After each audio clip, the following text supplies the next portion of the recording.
Кыргызстандын эч бир районунда кездешпеген музей Каракулжа районунда ачылган. Мында кызыл китепке кирген, азайып бараткан 6 жаныбар коюлган.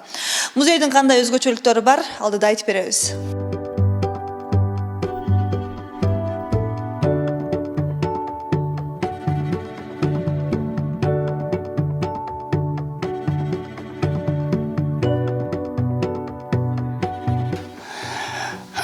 Бұл музейде мен Киевте оқып жүргенде бізде атайын сабақ бар болчу, биология лестин зебре деген.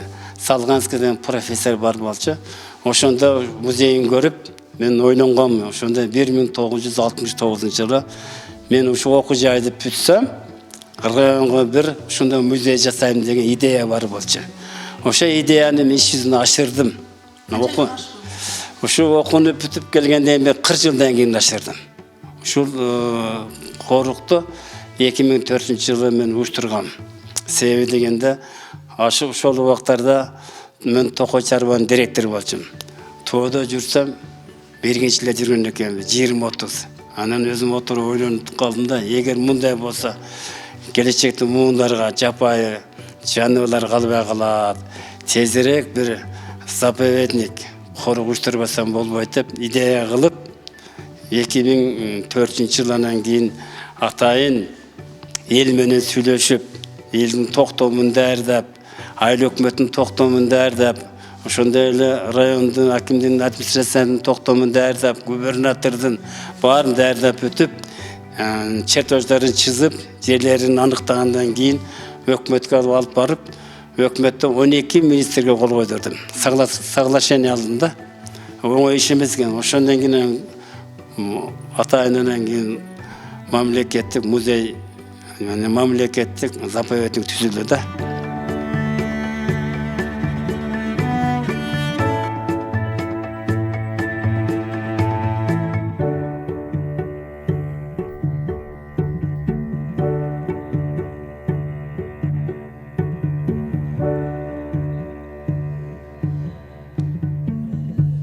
Ушергенден кийин 2000 ачыгын айтканда 2005 жылы баштаганмын.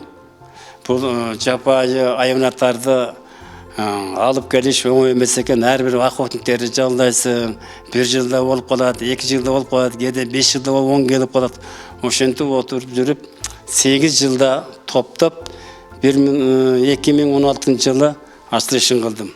Ошондо ачылышында канаттылардын 77 түрүн койдук, бүркүттүн 12 түрүн койдук, ошондой эле сүт эмчилердин 24 түрүн койдук.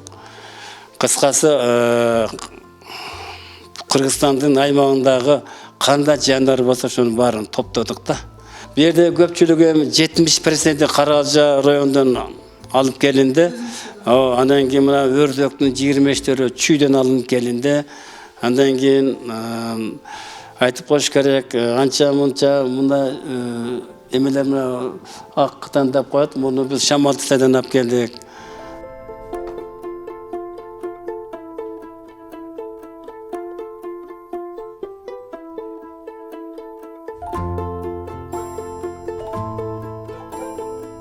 Музейдин негизги максаты ошо келечектеги балдар үчүн, окуучулар үчүн, мугалимдер үчүн, аспиранттар үчүн, илимдин кандидаттары, докторлор үчүн. Себеби дегенде, бу жерде жоголуп кетип аткан өсүмдүктөр бар.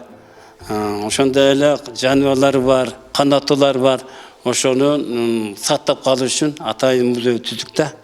Бул негизги максат ушу эл үчүн да. Багы көрбөгөн куштар бар, көрбөгөн жаныбарларды көрүп, ошол жерден ыраазы болуп кетет. Рахмат айтып кетип атат. Бул музейди түзүп абдан оор иш экен.